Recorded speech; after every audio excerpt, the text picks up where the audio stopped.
Bem-vindos todos, irmãos e irmãs em Cristo e também amigos que nos acompanham para mais uma transmissão do Instituto Vida para Todos, diretamente do auditório da Estância Árvore da Vida, Sumaré, São Paulo. Nós estamos chegando no final da primeira semana aqui na Estância para terminar agora a mensagem 16. Nós teremos mais 8 mensagens que virão em 4 finais de semana com subsequentes para terminar as 24 mensagens do alimento diário do semestre. E nós chegamos à mensagem 16, que tem por título a genealogia do Rei do Reino dos Céus. Muito bem, nós vimos até agora que esse mundo foi criado por Deus e a terra foi criada de uma forma boa, bonita, bela. Todavia, algo fez com que esse universo entrasse em entropia, entrasse em constante desordem e confusão e caos. Por causa da rebelião de um anjo que foi criado para governar o mundo de então, e o orgulho entrou em seu coração e a iniquidade passou a entrar e agir nesse mundo, e com ele a terça parte dos anjos se rebelou e também as criaturas pré-adâmicas que estavam aqui na terra também se rebelaram. E Deus julgou a terra com as águas do juízo de Deus, e a terra tornou-se sem forma e vazia por causa da rebelião, por causa da desobediência. Toda vez que nós não ficamos debaixo do reino de Deus, há confusão, desordem, angústia, tristeza, falta de paz e falta de alegria. Mas graças a Deus, Deus não abandonou essa terra, Deus recriou essa terra para fazer o seu propósito perpetuar. E Ele então criou o homem, como já dissemos, e o homem foi criado à imagem e semelhança de Deus. E não só isso, Ele criou o homem diferentemente de todo o resto da criação. Ele criou o homem, formou do pó da terra o corpo do homem. Todavia, o homem veio a existir pelo sopro de Deus, o Neshama. Através do sopro de Deus, o homem ganhou vida. O homem passou a ter espírito humano e passou a ser alma vivente, e o seu corpo viveu e ganhou uma vida biológica que nós temos no dia de hoje. E Deus então deseja, a partir do homem, sujeitar esse mundo, dominar esse mundo para Deus. Todavia, esse homem foi enganado pela serpente no jardim do Éden. E através da transgressão do homem, ele caiu em desconexão com Deus. O pecado entrou no homem e a morte pelo pecado também veio ao mundo e passou para todos os homens, e todos pecaram, todos carecem da glória de Deus. Não há um justo, nem sequer um. Todavia Deus, na sua infinita misericórdia, enviou o seu próprio Filho. Na semelhança da carne pecaminosa, Ele veio e destruiu o pecado na carne. Ele também lidou com Satanás, o diabo, e isso está em Hebreus capítulo 2, podemos ler, livro de Hebreus, capítulo 2, versículo 14, 2:14, que diz: visto, pois, que os filhos têm participação comum de carne e sangue, destes também ele igualmente participou, para que por sua morte destruísse aquele que tem o poder da morte, a saber, o diabo. Então o diabo, que tem o poder da morte, foi destruído na cruz. Aleluia. Bom, nós vamos entrar na genealogia do livro de Mateus. Abra sua Bíblia em Mateus capítulo 1.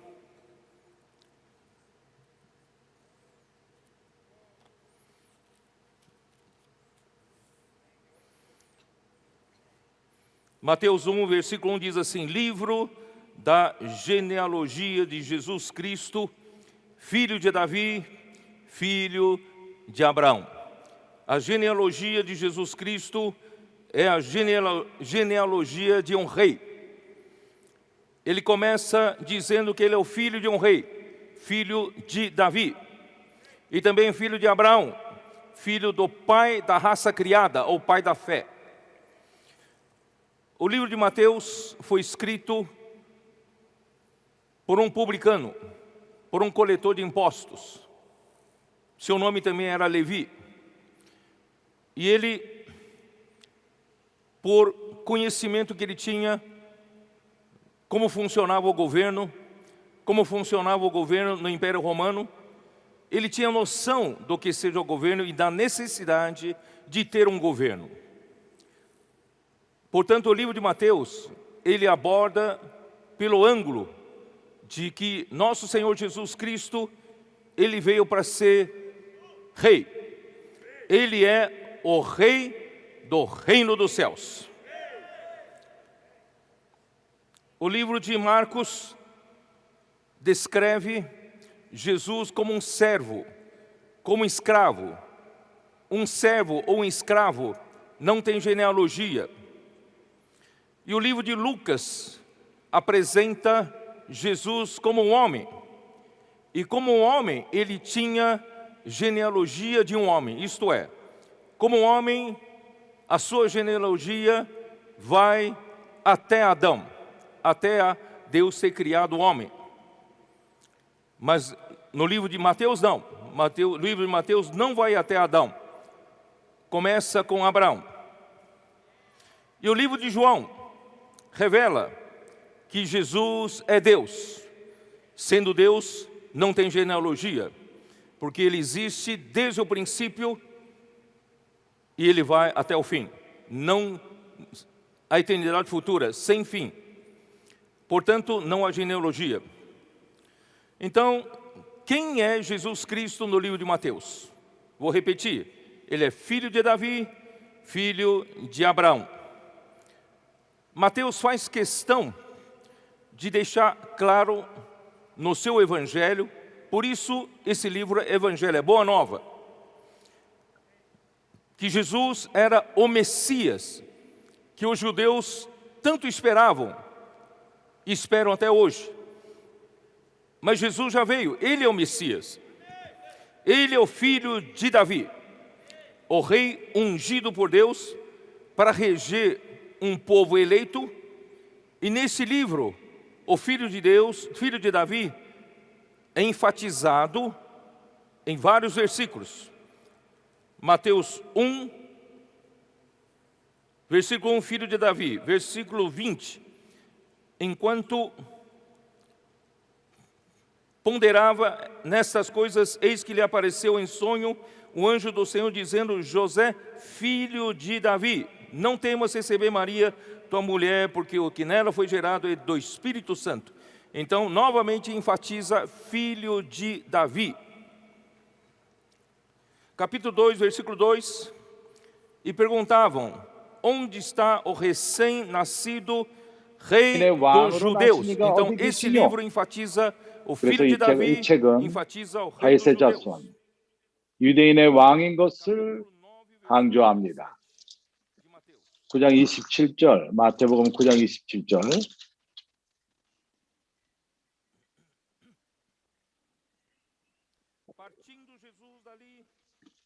예수께서 거기서 떠나갔을세 두 소경이 따라오매 소리질러 가로되 다윗의 자손이여 우리를 불쌍히 여기소서. 12장 23절. 무리가 다 놀라가로되 이는 다윗의 자손이 아니냐 하니. 15장 22절. 마태복음은 이러한 것을 분명히 적고 있습니다. 기록하고 있습니다.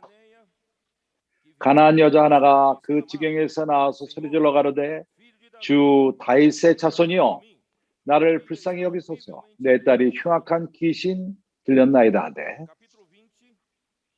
20장 30절.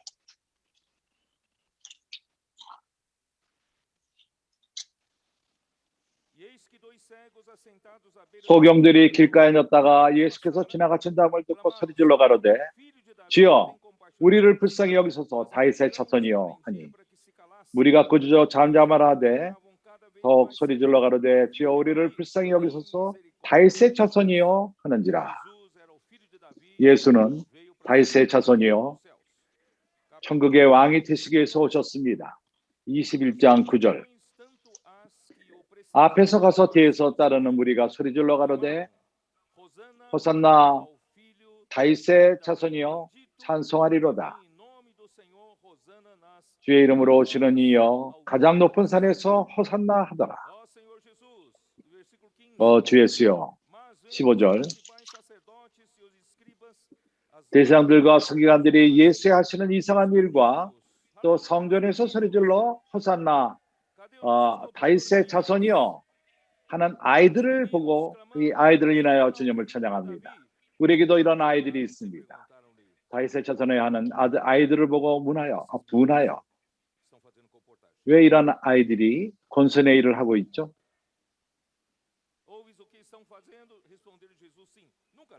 예수께서 말하되 저희 하는 말을 듣느뇨? 예수께서 가라사대 그렇다. 어린아이와 젖먹이들의 입에서 나오는 참외를 온전케 하셨나이다 함을 이러한 젊은 어린 군사를 일으킨다는 것을 본 적이 없습니까? 여기 쓰여 있습니다. 10살, 12살, 15살 길에 가서 사람들과 함께 기도를 하고 있습니다. 왜냐하면 왕이 왔기 때문인 것입니다. 왕 중의 왕이 오셨습니다. 천국의 왕이 오셨습니다. 마가복음 12장 35절. 우리 왕이 오셨습니다.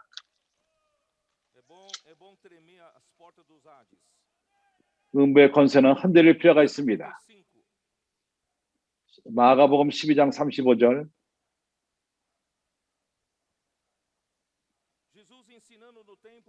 예수께서 성전에서 가르치실 때 대답하여 가로되 어찌하여 서기관들이 그리스도를 다윗의 자손이라 하느뇨?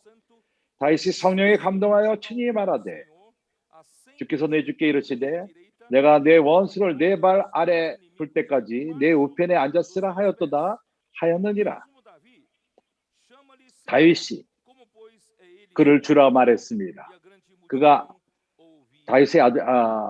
다윗이 그리스도를 주라 하였은즉 어찌 그의 자손이 되겠느냐 하더라. 백성이 즐겁게 듣더라. 다윗의 자손 그리스도, 그가 하나님 우편에 앉아 계십니다. 주 예수여. 그래서 마태복음은 증명합니다. 예수가 바로 메시아라는 것을 증명합니다. 마태복음 1장 16절.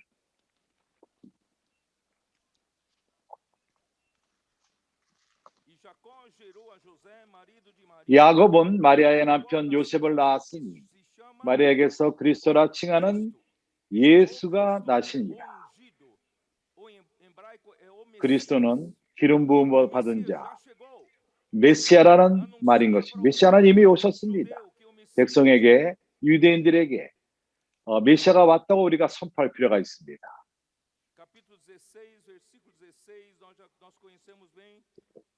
우리가 잘 아는 16장 16절 주님이 제자들에게 물어봤습니다. 사람들이 나를 누구라 하더냐? 인자를 누구라 하더냐? 14절에서는 가로되 세례 요한, 더러는 엘리야, 어떤 이는 에레미야, 선정의 하나라 하나이다. 가로되 너희는 나를 누구라 하느냐?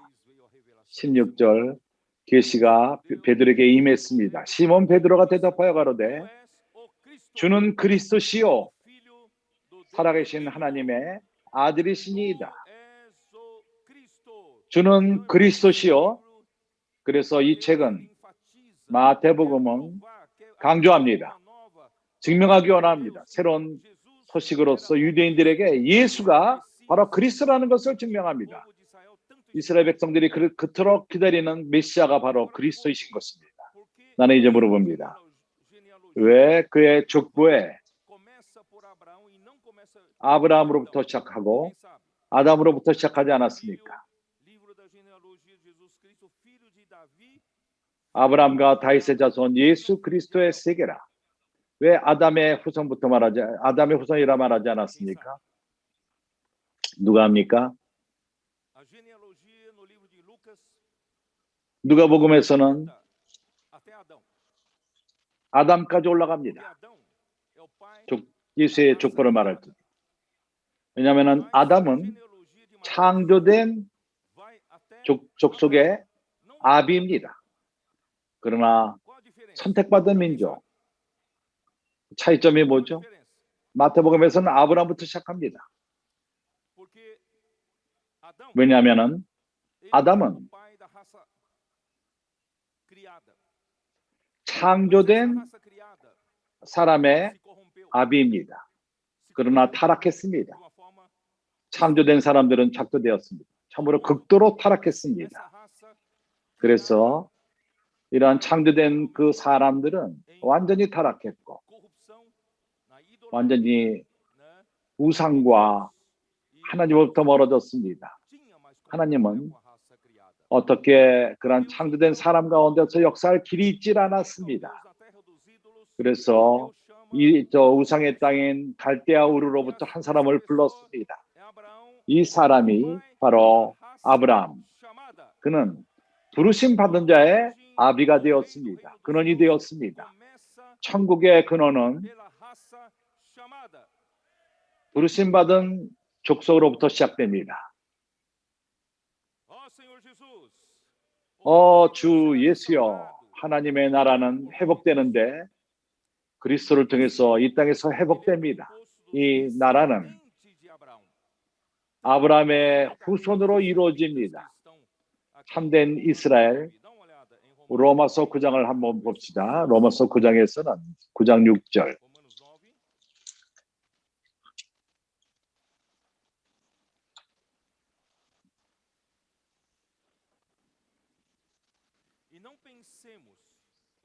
또한 하나님의 말씀이 폐하여진 것 같지 않도다. 이스라엘에서 난 그들이 다 이스라엘이 아니요.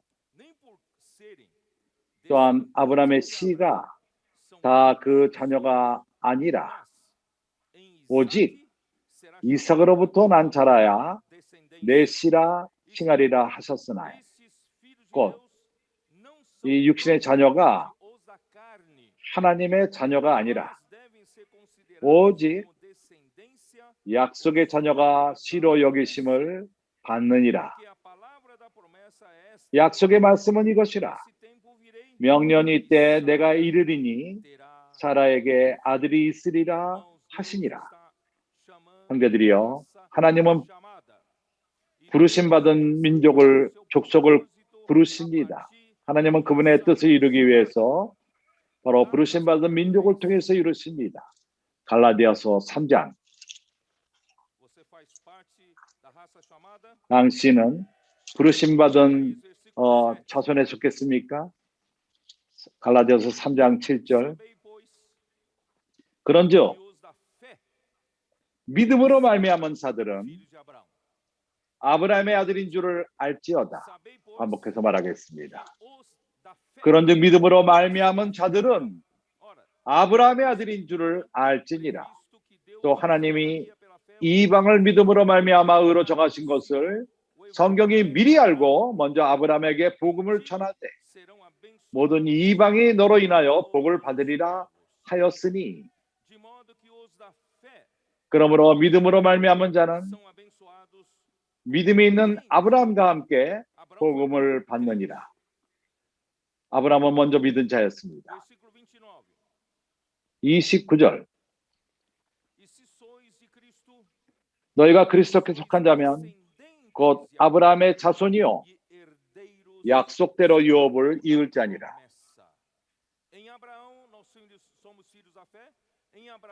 아브라함 안에서 우리가 믿음의 자녀들이요 아브라함 안에서 우리가 또한 후사, 약속을 유업으로 이어받는 후사들인 것입니다. 창세기 12장, 하나님의 아브라함을 부르셨습니다. 그리고 그에게 약속하십니다. 창세기 12장.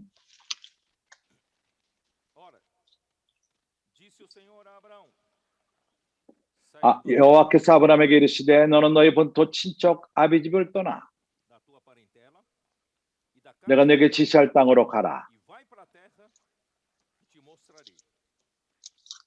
De ti farei uma grande nação. 내가 너로 큰 민족을 이루고 Farei, 내게 복을 주어 engrandecerei. 내 이름을 창택케 하리니 Uma bênção. 너는 복의 근원이 될지라. Abençoarei os que 너를 축복하는 자에게는 내가 복을 내리고 abençoarei, 너를 저주하는 자에게는 내가 저주하리니 abençoarem. Em ti serão 땅의 모든 족속이 너로 인하여 복을 얻을 것이라 하시니라. famílias da terra.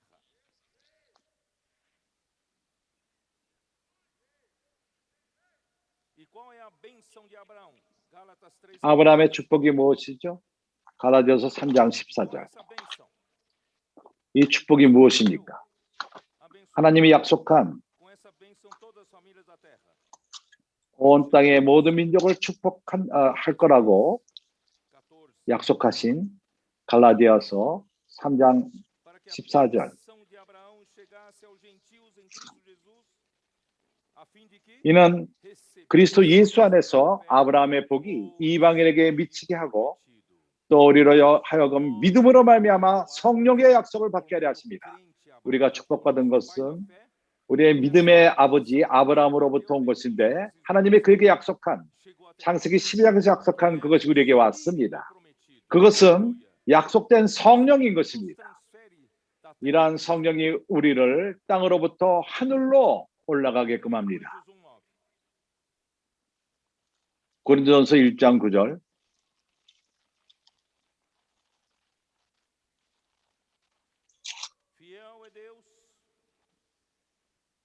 너희를 불러 그의 아들 예수 그리스도 우리 집으로 더불어 우리는 부르심 받은 자손들입니다.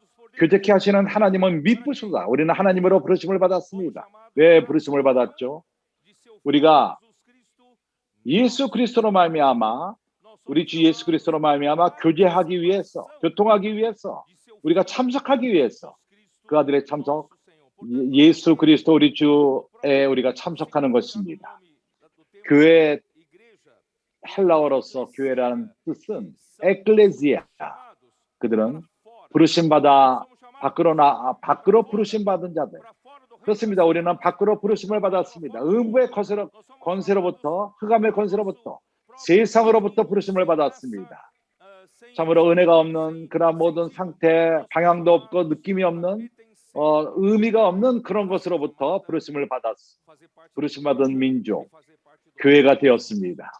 하나님의 천국의 실제가 이렇게 천국을 이루는 것입니다. 아브라함은 바벨로부터 부르심을 받았습니다. 우르 갈대에 있다가 그 지역은 바벨론이요. 그것은 니므롯서로부터 시작되었고 거기 창조된 민족들이 있었습니다. 그들은 반역하는 자들이요. 또한 우상을 섬기던 자였습니다. 우리 또한 주님이 그런 곳에서 우리를 부르시고 거기에 창조된 모든 사람들이 있고 우리를 그리스도 안에, 그리스도의 교제 안에 우리를 두셨습니다. 예수 그리스도의 교제 안으로 우리를 부르신 것입니다. 아멘. 이제 우리는 마태복음 1장으로 돌아가서 예수 그리스도의 족보를 보기를 원합니다. 주 예수여.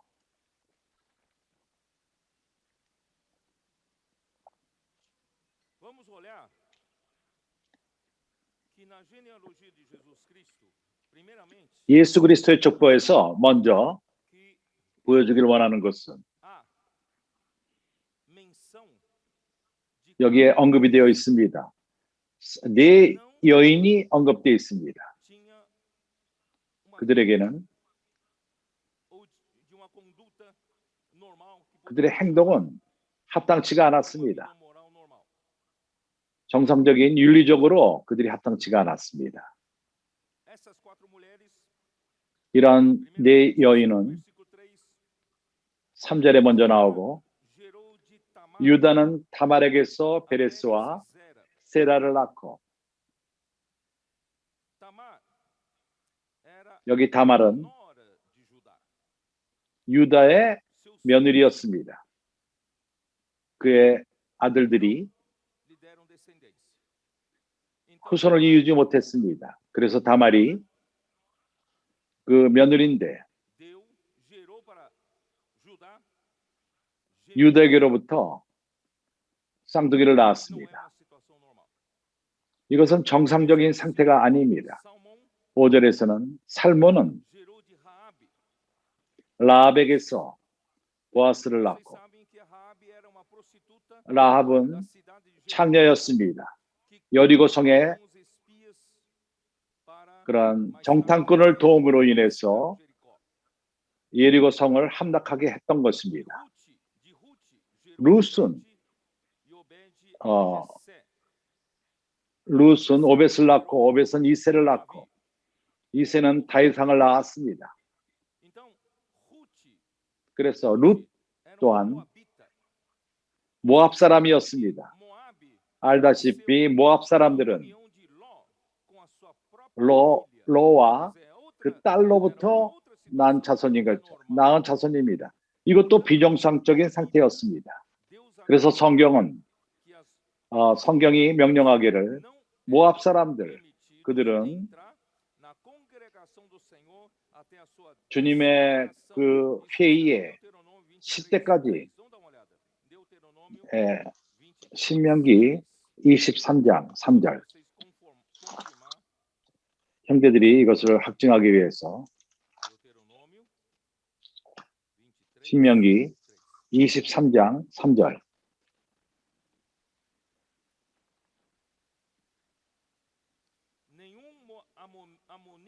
암몬 사람과 모압 사람은 여호와의 총에 들어오지 못하리니 그들에게 속한 자는 10대뿐 아니라 영원히 여호와의 총에 들어오지 못하리라. 이러한 비정상적인 상태를 통해서 이렇게 된 것입니다. 6절 이새는 다윗왕을 낳고 다윗은 우리아의 아내에게서 또한 비정상적인 상태입니다.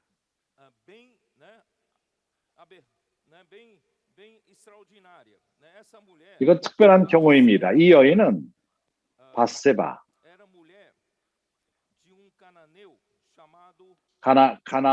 가나안 사람 우리아의 아내였습니다. 하나님이 다윗이 거기서 전쟁에 나가지 않고 전쟁에 나갔어야만 하는 것인데 나가지 않고 그때 그는 간음을 함으로 인해서 우리아를 취했습니다. 그 남편이 돌아왔을 적에 우리아가 돌아왔을 적에 바세바를 취해서 우리아가 돌아왔을 적에 그를 우리아를 더 심한 전쟁으로 가서 죽게끔 했습니다. 그가 죽어서 간음했을 뿐만 아니라 또한 살인을 한 것입니다. 참으로 악한 상황이었습니다. 이것으로 인해서 하나님은 그에게 벌을 줬습니다. 그는 회개를 했고 깊이 회개를 했습니다. 이렇게 솔로몬을 낳은 것입니다. 이러한 네 여인들 비정상적인 상태라 해서 그러나 여기 쓰여 있습니다. 예수 그리스도의 족보에 나오고 있습니다. 한 왕의 족보에 이러한 여인들이 나오고 있습니다. 이러한 네 여인이 죄와 관련되어 있고 그러한 그 낳는 데 있어서 죄와 관련이 되어 있습니다. 그러나 이것은 우리로 하여금 죄를 짓게끔 격려하는 것이 아닙니다. 이제는 우리가 죄를 져도 된다. 이것이 아닙니다. 우리는 부르심 받은 족속들입니다. 이것이 보여주는 것은 예수 그리스도께서 참석을 하는데 육신에 참석하는데 그 육신 안에 죄가 있고 예수님께서 바로 죄인들을 구원하기 위해서 오신 것입니다. 그의 족보도 여기서 벗어나지 죄 문제가 에서 벗어날 수가 없습니다. 주님이 이 땅에 오신 것은 죄인들을 구원하시기 위해서 오신 것입니다. 그렇기 때문에 주님의 은혜로 말미암아 예수 그리스도의 족보에 5번째 여인이 나옵니다. 네 여인으로 멈추지 않습니다. 그래서 이것이 의미하는 것은 언급되지 않은 예수 그리스도의 족보에 언급되지 않은 여인들이 주님의 족보 사라와 리브가도 이 족보에 들어갑니다. 그러나 5번째 여인, 특별한 여인인 것입니다. 어디에 있죠? 16절.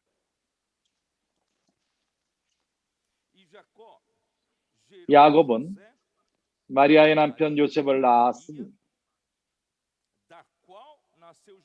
마리아에게서 그리스도라 칭하는 예수가 나시니라. 왕인 예수가 유대인의 왕이요 천국의 왕이신 그분이 마리아로부터 나왔습니다. 마리아는 요셉과 약혼을 했는데 이것은 예수는 요셉의 아들이 아닙니다. 예수는 여인으로부터 났습니다.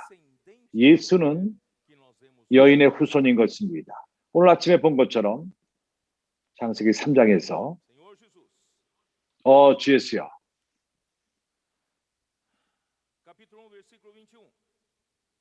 1장 21절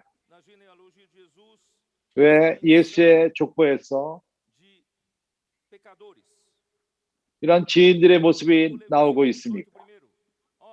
18절을 먼저 읽을 것입니다. 예수 그리스도의 나심은 이러하니라. 그 멋진 마리아가 요셉과 정혼하고 동거하기 전에 성령으로 잉태된 것이 나타났더니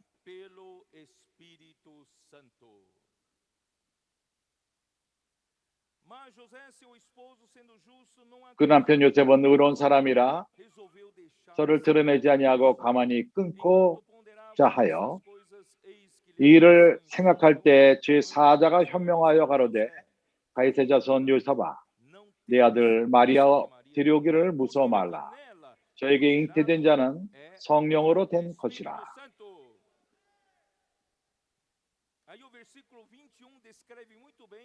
21절은 죄인들의 모습을 말합니다. 아들을 낳으리니 그 이름을 예수라 하라. 이는 그가 예수의 이름의 뜻이 무엇이죠? 그가 자기 백성을 저희 죄에서 구원할 자이심이라 하니라. 왕의 족보도 죄인들이 언급되어 있습니다. 주님이 바로 그러한 죄인들의 죄를 백성을 저희 죄에서 구원하시기 위해서 오셨기 때문인 것입니다. 형제들이여, 그런데 어떻게 이것이 가능합니까? 예수가 그의 백성들의 죄에서 구원하기를 오셨는데 그의 족보에 그러한 죄인 여인들의 이름이 나옵니까? 그러면 어떻게 그가 죄가 없이 나을 수가 있었죠? 누가 이걸 말할 수 있습니까? 주님께 감사합니다. 예수는 유일한 사람입니다. 남자를 통해서 나지 않은 사람인 것입니다. 우리는 우리 엄마, 아버지를 통해서 낳습니다. 그러나 예수는 아버지가 필요 없었습니다. 그래서 거기에 참석하지 않은 것입니다. 어떠한 죄의 행위에 참여하지 않았고 아담으로부터 난 모든 자들은 죄인으로 태어난 것입니다. 그러나 하나님의 은혜로 예수는 한 여인으로 태어났습니다. 여기 차이점을 이해합니까? 사람의 참석이 있질 않았습니다. 시편 51편 우리 모두가 이러한 방식으로 태어났습니다. 시편 51편 5절에서 이렇게 말합니다. 내가 죄악 중에 출생하였사오며 모친이 제 중에 나를 잉태하였나이다. 이것은 모든 정상적인 사람의 상태인 것입니다. 제약 중에 출생했고 제약 중에 나를 잉태하였나이다. 모친이 제 중에 나를 잉태하였나이다. 그러나 예수는 그렇지가 않았습니다. 마리아가 배 안에서 임신되었는데 성령으로 잉태된 것입니다. 주 예수여. 그래서 나는 이러한 구절들을 인용해서 요한복음 1장 12절 우리가 하나님으로부터 났다는 것을 말합니다. 예수는 사람의 뜻대로 혈통으로 낳지 않았습니다. 요한복음 1장 12절에 영접하는 자, 곧 그림을 믿는 자들에게는 하나님의 자녀가 되는 권세를 주었으니 이는 그의 이름을 믿는 자, 하나님의 자녀가 되는 권세를 주었습니다. 이는 혈통으로나 피로 나지 않았습니다. 혈통으로 나지 않았습니다.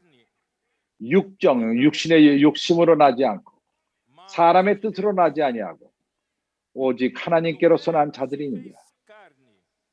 말씀이 육신이 되어 우리 가운데 거하심에 우리가 그 영광을 보니 아버지 독생자의 영광이요 은혜가 진리가 충만하더라. 그래서 주님의 탄생은 피나 육정으로 혈통이나 육정으로 된 것이 아니라 하나님의 뜻으로 된 것입니다. 마리아가 잉태되었는데 성령으로 잉태된 것입니다. 주 예수여. 하나님의 끝없는 지혜로 말미암아 예수는 유일한 사람, 죄 가운데 잉태되지 않고 성령으로 잉태되었습니다. 그리고 누가복음 1장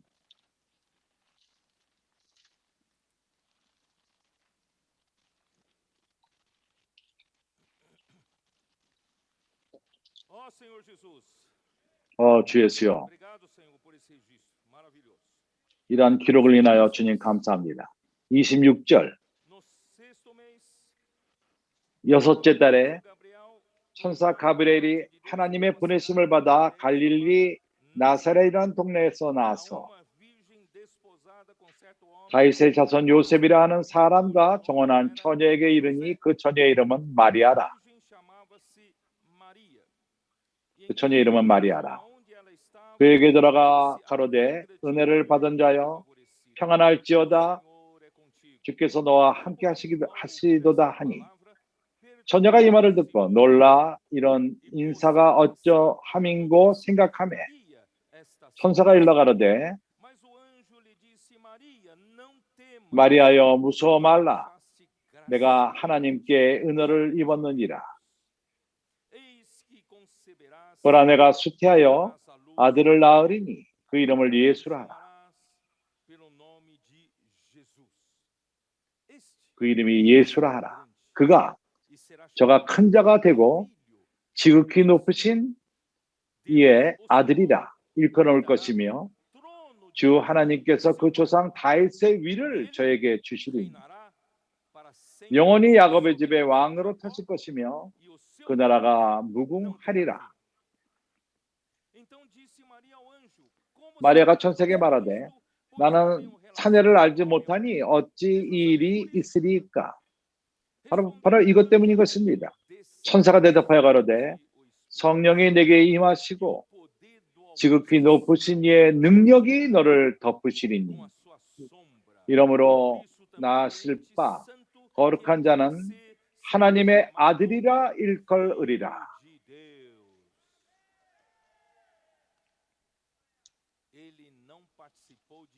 그는 죄에 참석하지 않았습니다.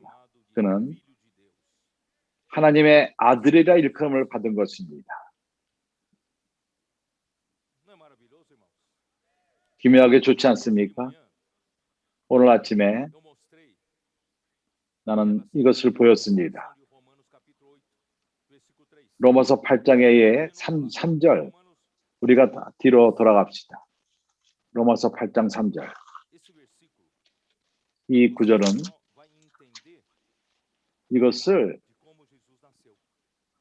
어떻게 주님의 탄생, 혈통과 육정과 육신의 욕심으로 태어나지 않았습니다. 성령으로 마리아를 통해서 태어나신 것입니다. 예수 그리스도는 여자의 씨인 것입니다. 자, 창세기 3장에 이것을 말합니다. 여인의 후손이 바로 뱀의 머리를 밟을 것이라고 약속되었습니다. 로마서 8장 3절 율법이 육신으로 말미암아 연약하여 할 수 없는 그것을 하나님은 하시나니. 이 육은 너무나도 악합니다. 하나님이 구약에서 보낸 율법도 육신을 컨트롤할 수가 없습니다. 율법도 약함을 느낍니다. 육신 앞에서. 우리 육신을 처리하는 데 있어서. 그래서 하나님은 그 아들 예수 그리스도를 보내셨는데 그 아들이 죄 있는 육신의 모양으로 오신 것입니다. 그는 죄 안에 참석하지 않았습니다. 그러나 그는 죄 있는 육신의 모양으로 오셔서 마리아를 통해서 이렇게 오신 것입니다. 그러나 육신의 죄를 정하사 죄는 없었습니다. 죄 있는 육신의 모양만 가졌지 죄는 없으셨습니다. 그래서 죄에 대해서 육신의 죄를 정하사 이러한 죄 있는 육신의 모양으로 하나님의 아들이 죄 있는 육신의 모양으로 오셨고 십자가 이러한 모습으로 가셨을 적에 십자가에서 우리의 죄를 담당하신 것입니다. 우리가 어저께 본 그림과도 같이 새 그림이 있는데 이것은 비결입니다. 비밀입니다. 소수가 이결합니다. 죄 있는 육신의 모양을 가진 것과 죄 있는 육신과의 차이가 무엇입니까? 예수가 오셔서 처녀 마리아를 통해서 오신 것입니다.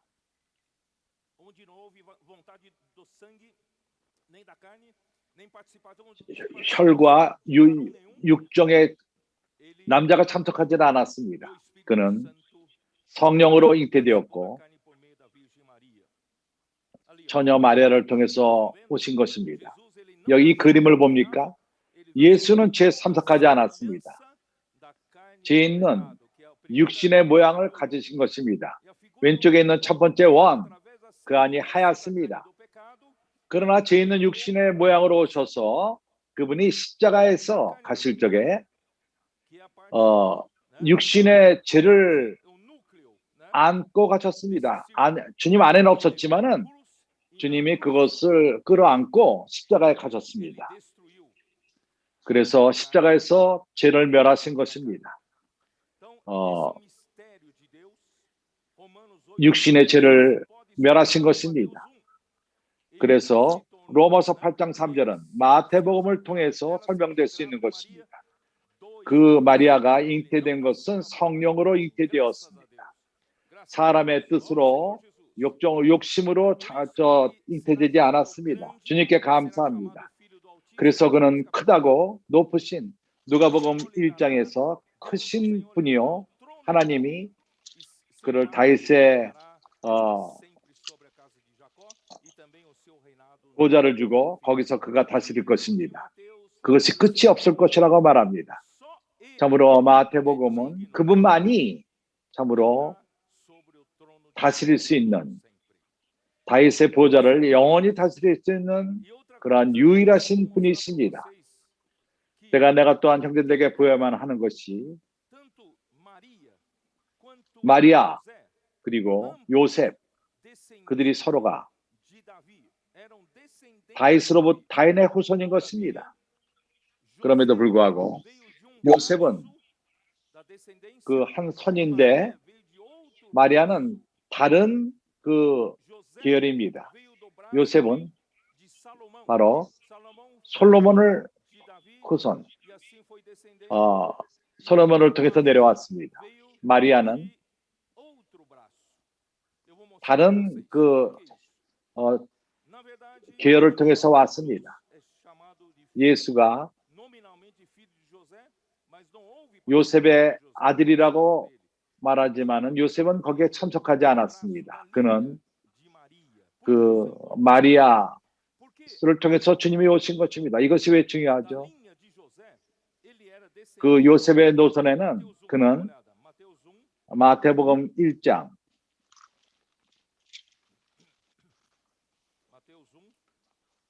마태복음 1장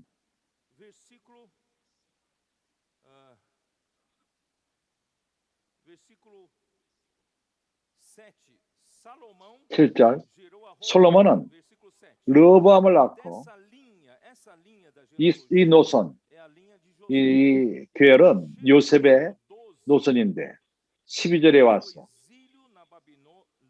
바빌론으로 이관 후에 여고냐는 스알디아를 낳고 스알디아는 스룹바벨을 낳고 요셉의 노선 다윗 후에 솔로몬 여고냐까지 와서 여고냐가 누구죠? 여고냐가 누굽니까? 11절에 어떤 쪽에는 약간 혼돈합니다. 왕상 또 열왕기상을 보게 되면 여고냐는 여호와킹 같은 사람인 것입니다. 여고냐는 하나님 앞에서 악을 행했습니다. 그렇게 포로로 갔을 적에 하나님이 그를 치어서 포로로 잡혀가게 했습니다. 그 다음에 스데키야가 왕 노릇을 했습니다. 그가 어떠한 악을 행했는지 압니까? 하나님이 그를 예레미야가 22장에서 그것을 예언합니다. 예레미야 22장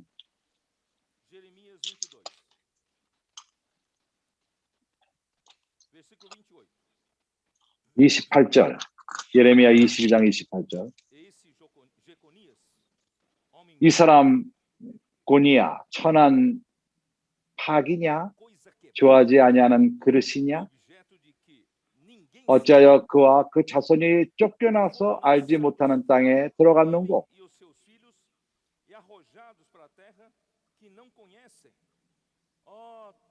알지 못하는 땅으로 들어갔는고 땅이여 땅이여 땅이여 여호와의 말을 들을지어다. 이것이 바로 하나님의 슬픔, 하나님의 어찌할 줄 모르는 땅이 하나님의 말씀을 듣지 않고 이해하지 못하고 하나님을 추구하는 사람들이 없습니다. 여호와가 이같이 말하노라 너희는 이 사람이 무지하겠고 그 평생에 형통치 못할 자라 기록하다 하라. 이는 그 자손 중 혈통하여 다윗의 위에 앉아 유다를 다스릴 사람이 다시는 없을 것임이니라. 그래서 요셉이 주님이 요셉의 아들이라면은 그는 왕이 될 수가 없습니다. 여기 말한 것처럼 이런 예언 때문에 이해가 갑니까? 주님께 감사합니다. 예수는 마리아 노선으로 오셨습니다. 마리아 노선을 볼 적에는 누가복음에 나옵니다. 이제 그 이전에 우리가 증명하기 위해서 이제 역대상 3장 16절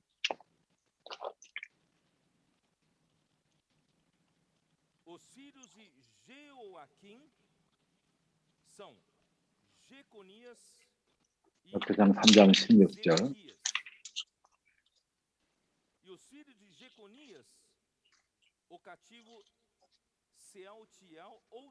여호와김의 아들들은 그 아들 여고냐 그 아들 시드기야요. 그래서 여고냐는 여호와김의 아들이었습니다. 그러나 역대하 36절을 보면은 거기서 9절에 36절 6장 9절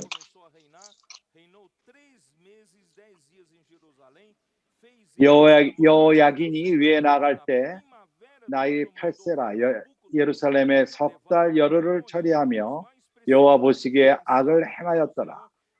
셋째 느부갓네살이 보내어 여호야긴 바빌론으로 잡아가고 여호와의 전에 귀한 기구로 함께 가져오자 그 아잡이 시디기야를 세워 유다와 예루살렘의 왕을 삼았더라.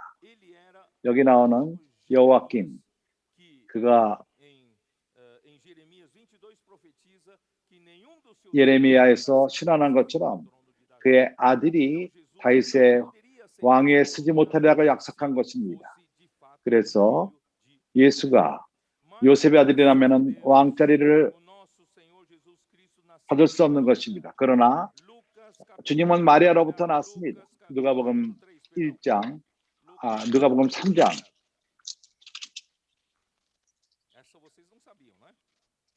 우리들은 이걸 몰랐죠? 31절. 엘리야김,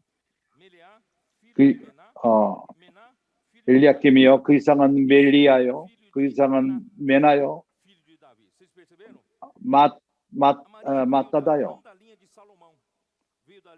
주님은 솔로몬의 후손이 아니라 나단의 후손인 것입니다. 그 이상은 다윗이요. 다윗이 솔로몬을 낳고 나단을 낳습니다. 그리고 그 나단을 통해서 바로 이러한 마리아의 계열이 있는 것입니다. 그렇기 때문에 형제들이요, 예수는 다윗의 그 왕자리에 앉을 수 있는 것입니다. 이것은 우연히 된 것이 아닙니다. 하나님이 이 모든 것을 계획하셨습니다. 하나님은 모든 것을 아십니다. 주 예수여, 참으로 우리는 주님을 찬양할 뿐입니다. 주 예수여.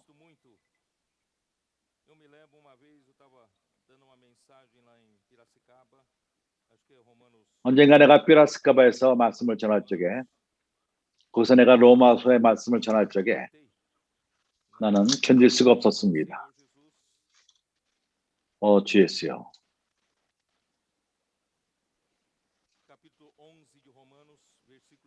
로마서 11장 33절.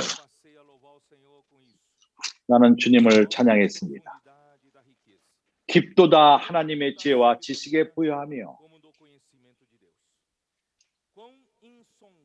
그의 판단은 측량치 못할 것이며 그의 길은 찾지 못할 것이로다. 누가 주의 마음을 알았으며 누가 그의 모사가 되었느냐?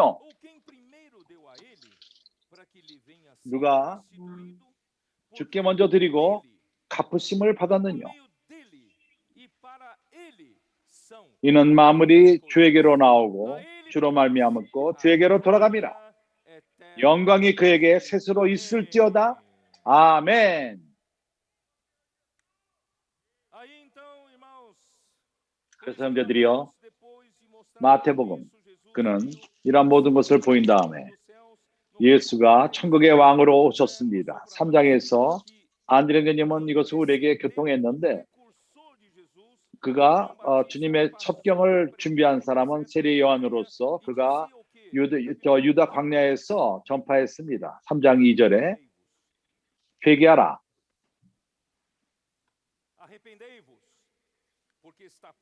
회개하라. 왜냐하면 천국이 가까웠느니라 하셨습니다. 참으로 기묘합니다. 이번 특별 집회 때 주님이 우리를 전환을 시키셨습니다. 더 이상 이것은 우리로 하여금 180도 돌이키는 그러한 회개가 아니라 이것으로만 충분하지 않습니다. 과거에는 우리가 이것을 말했고 이러한 신앙을 해왔습니다. 우리가 저로 가다가 방향을 바꾸는 것입니다. 어둠으로 가다가 우리가 모든 세상처럼 어두운 세상의 사람처럼 살았지만은 복음이 왔을 적에 우리는 180도 돌이키는 것입니다. 그 다음부터 우리는 주님을 섬기고 그리고 교회 생활을 하고 그리고 좋은 일들을 행하며 복음을 전하고 그러한 많은 일들을 해왔습니다. 그러나 우리가 180도 돌이키는 그것만으로는 아직까지도 우리가 그렇게 한다 할지라도 우리가 땅에 있는 것입니다. 여기서 회개하라. 천국이 가까웠느니라 말합니다.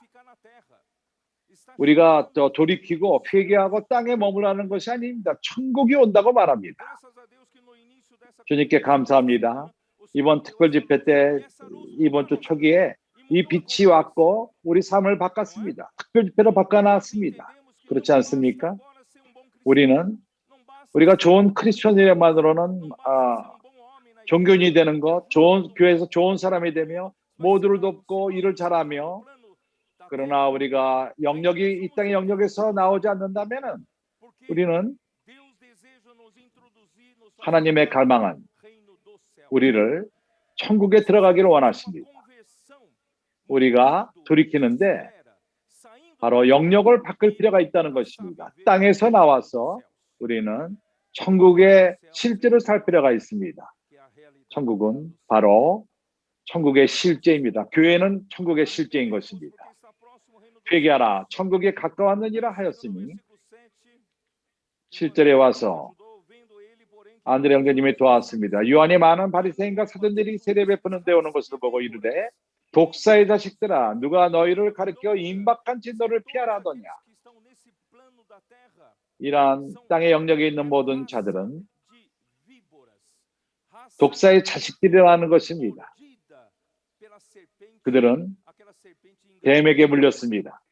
하와를 속인 그러한 뱀에게 물림을 당한 자입니다. 우리가 아무리 좋고 종교적이고 좋은 사람이 되고 좋은 크리스찬이 되고 그리스도의 몸의 지체가 된다 할지라도, 우리가 사람들을 돌보고 복음을 전하고 이런 좋은 일을 행한다 할지라도, 우리가 이러한 영역이 바뀌지 않으면, 이 땅의 영역에 있다면 우리는 바로 독사의 자식들의 일을 하는 것입니다.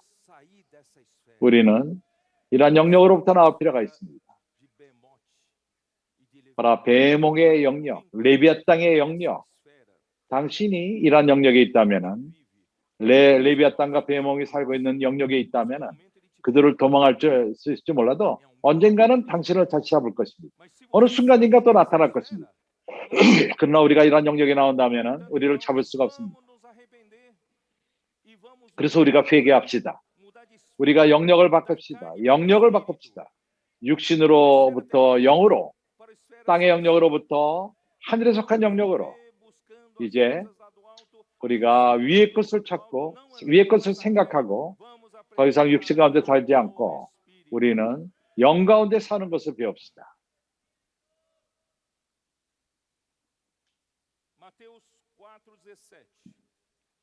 마태복음 4장 27절. 마태복음 4장 17절. 침례를 받으신다. 회개를 다 마신 다음에 그분이 시험을 받으시고 마귀에게 시험을 받으셨습니다. 이제 그분은 그분의 사역을 시작하십니다. 그러면서 갈릴리아 지방에서 가버나움에 사시면서 15절, 스불론 땅과 납달리 땅과 요단강 저편 해변길과 이방의 갈릴리요, 흑암에 앉은 백성이 큰 빛을 보았고 사망의 땅과 그늘에 앉은 자들에게 빛이 비추었도다 하였느니라. 예수는 어떤 종교를 가져온 것이 아닙니다. 빛을 가져왔습니다. 이 세상은 어둠 가운데 처해 있습니다. 예수는 큰 빛이십니다. 모두가 죽음의 그러한 그늘에 앉아 있었는데 그들에게 그 왕이 왔을 적에 빛이 비쳤습니다. 그 이후로부터 예수는 전파하여 가로되 회개하라, 천국이 가까웠느니라 하시더라. 이제 우리가 이러한 영역으로부터 나갑시다. 우리가 흑암의 영역으로부터 나와서 하나님 천국의 영역 안으로 들어갑시다. 23절은 말합니다. 예수께서 온 갈릴리에 두루 다니사 저희 회당에서 가르치시며 천국 복음을 전파하시며 백성 중에 모든 병과 모든 악한 것들을 고치시니, 약한 것들을 고치시니 그의 소문이 온 수리아에 퍼진지라. 사람들이 모든 앓는 자, 곧 각색 병과 고통에 걸린 자, 귀신 들린 자, 간질하는 자, 중풍병자와 데려오니 저희를 고치시니라. 갈릴리와 데가볼리와 예루살렘과 유대와 요단강 건너편에서 허다한 무리가 쫓으니라. 형제들이여, 천국의 왕이 오셨습니다. 왜 그렇죠? 천국의 왕이 없이는 이 세상은 참으로 혼돈 가운데 있게 됩니다. 세상 사람들은 병든 상태 가운데 살고 있습니다. 병자들입니다, 모두가. 그 슈퍼마켓 캐시에서 일하는 그 여자가 어쩌할 줄을 모르며 그의 우울병에 걸려 있고 걱정 근심하는 그걸 위해서 기도하는 것을 글로 썼습니다. 그 순간에 권소인이 와서 너를 위해서 기도해도 되느냐? 이라는 것을 말했던 것입니다. 이렇게 천국의 왕이 모든 종류의 병들을 고치기 위해서 오신 것입니다. 이렇게 마귀가 역사함으로 말미암아 이 세상 임금이 이 땅을 주관하기 때문에 그가 더 악하면 악할수록 그에게는 좋습니다. 정권에서 반대파가 있을 적에 오로지 그 방해만 하는 그 자들이 있습니다. 이러한 자들은 안전만족스러워 좋다고 생각합니다. 그들은 사람의 좋은 것을 생각하지 않습니다. 백성을 생각하지 않고 평강과 기쁨 가운데 있는 것을 원하지 않습니다. 더 걱정하며 근심하며 우울증 걸리고 그는 여기 온 것은 참으로 훔치고 죽이고 멸망하게 해서 왔습니다. 그는 우울증 걸리게 하며 걱정하게 하며 어찌할 줄 모르게 하며 참으로 자살하고 이러한 상황으로 이끕니다. 사람을 망치게 원합니다. 그가 사람을 많이 망치면수록 그는 좋습니다. 그와 함께 그 음부에서 함께 있기 때문일 것입니다. 그러나 천국의 왕이 오셨습니다. 교회가 왔습니다. 교회가 이제는 천국의 실제입니다. 이제 우리 주 예수 그리스도는 우리에게 본이 되셨습니다. 그분이 이 땅에 오신 것은 참으로 길로 나가기 위해서 오셨습니다. 그는 방 안에 갇혀 있질 않았습니다. 집 안에 있질 않았습니다. 거기서 복음을 전하지 않았습니다. 세미나를 하지 않았습니다. 길로 나갔습니다. 사람들이 있는 곳으로 갔습니다. 사람들이 어찌할 줄을 모르는 그런 길로 가서 고침이 필요한 사람들에게 갔습니다. 주님은 사람들을 고쳤습니다. 그렇기 때문에 오늘 우리는 이러한 본을 따릅니다. 우리는 사람들에게 가서 왕이 왔다고 우리는 선포합니다. 하나님의 통치가 왔다고 말합니다. 모든 것을 정돈시킬 것이며 이 복음을 받는 자들은 왕의 복음을 받는 자는 그의 그 삶이 그리스도가 머리가 될 것입니다. 모든 것이 정돈되며 그러한 결혼 생활이 아주 엉망이고 끝으로 가는데 삶이 완전히 파괴되고 그러나 왕이 올 적에 그의 통치가 올 적에 하나님의 통치가 올 적에 모두가 정돈됩니다. 정상화됩니다.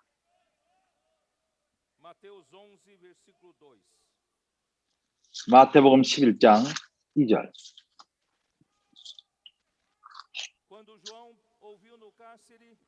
요한이 옥에서 그리스도의 하신 일을 보고 제 아들을 보내어 예수께 여짜고 가로하되 오실 리가 당신이오리까? 참 슬픈 일입니다. 이런 질문하는 것이. 우리가 다른 일을 기다리오리까? 보십시오. 얼마나 슬픈 일입니까? 왜냐하면 예수여 내가 당신을 기다렸습니다.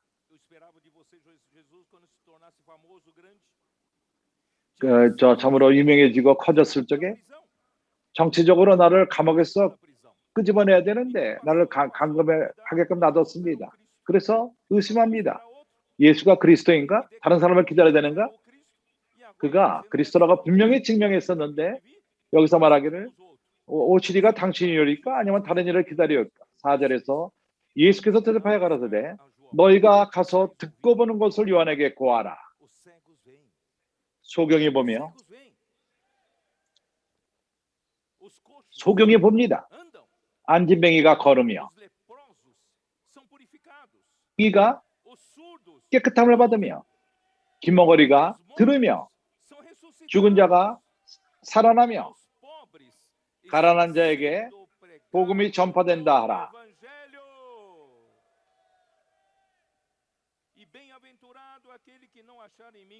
누구든지 나를 인하여 실족하지 아니하는 자는 복이 있도다 하리라.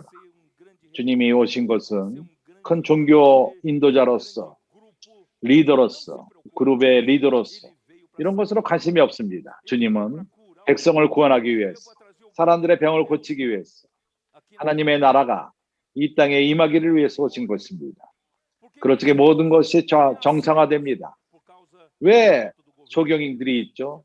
하나님의 통치가 없기 때문인 것입니다. 왜 안진뱅이가 있죠? 하나님의 통치가 없기 때문인 것입니다. 왜 문둥병이 있죠? 하나님의 통치가 없기 때문인 것입니다. 가난한 자가 왜 있죠? 죽는 자가 왜 있죠? 하나님의 통치가 없기 때문인 것입니다. 그러나 이제 하나님의 나라가 옵니다. 장님이 이제 봅니다. 우리 가운데 장님이었던 사람들이, 그러나 보는 자가 누구입니까? 손을 들어보십시오. 나는 장님이었습니다. 나에게 다리가 있지만은 안진뱅이입니다. 그러나 이제는 걷습니다. 하나님의 길을 걷습니다. 내가 이 문둥병이 있었는데 이제는 고침을 받았습니다. 귀머거리였지만은 오늘 내가 하나님 말씀을 듣습니다. 성령이 교회에게 하는 말씀을 들을 수 있습니다. 나는 영적으로 죽었던 자들이지만은 나는 부활되었습니다. 그리스도와 함께 부활되었습니다. 나는 하나님의 일에 가난한 자였지만은 그러나 이제 가난한 자에게 복음을 전하는 자가 되었습니다. 우리가 그 이상 어떤 것을 기다리겠습니까? 이사야서 58장 미겔 형제님이 이것을 읽었습니다. 한번 읽기를 원합니다. 그런데 가치가 있습니다.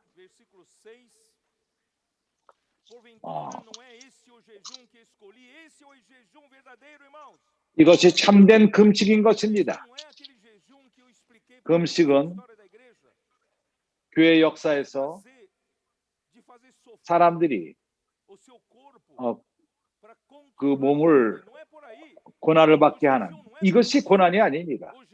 저 금식이 아닙니다. 금식은 바로 길에서 사람들을 해방시키는 것입니다. 이 금식은 흉악의 결박을 풀어주며 우리가 이렇게 묶여 있는 사람들을 풀어줍시다. 그리고 멍에 줄을 끌려주며 바로에게 종로로 타는 사람들을 우리가 풀어줍시다. 그 압제당하는 자를 자유케 하며 모든 멍에를 꺾는 것이 아니겠느냐?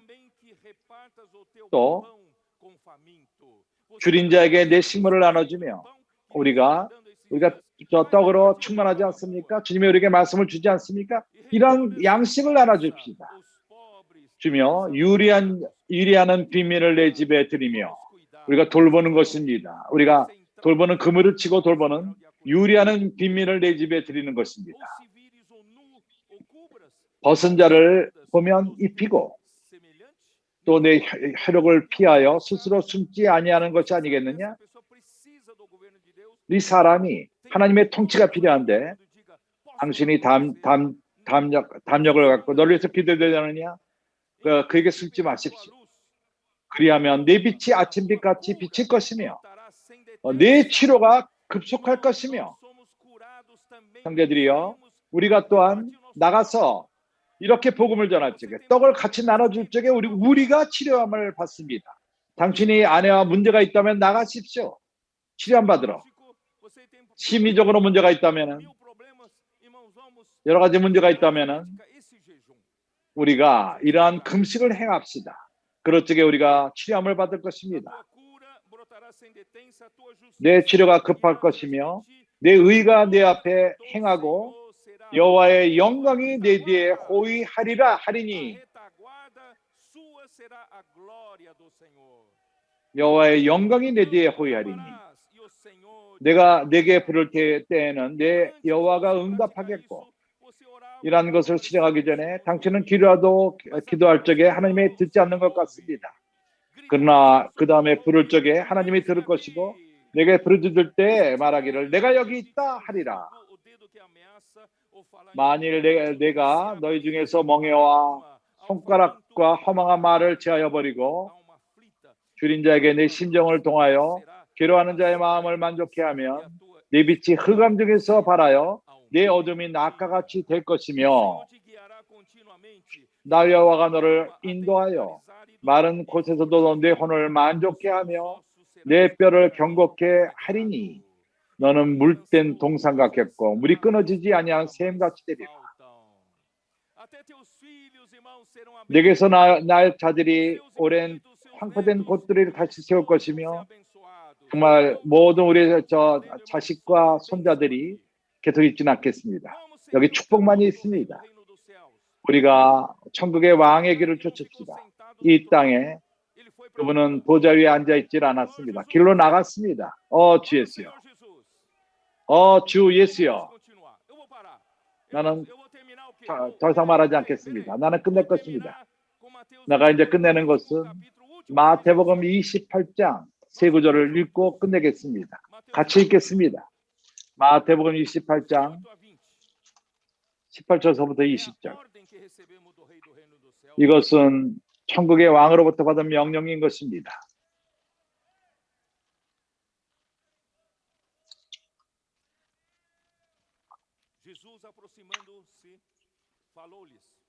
예수께서 나와 일로 가라사대 하늘과 땅의 모든 권세를 내게 주셨으니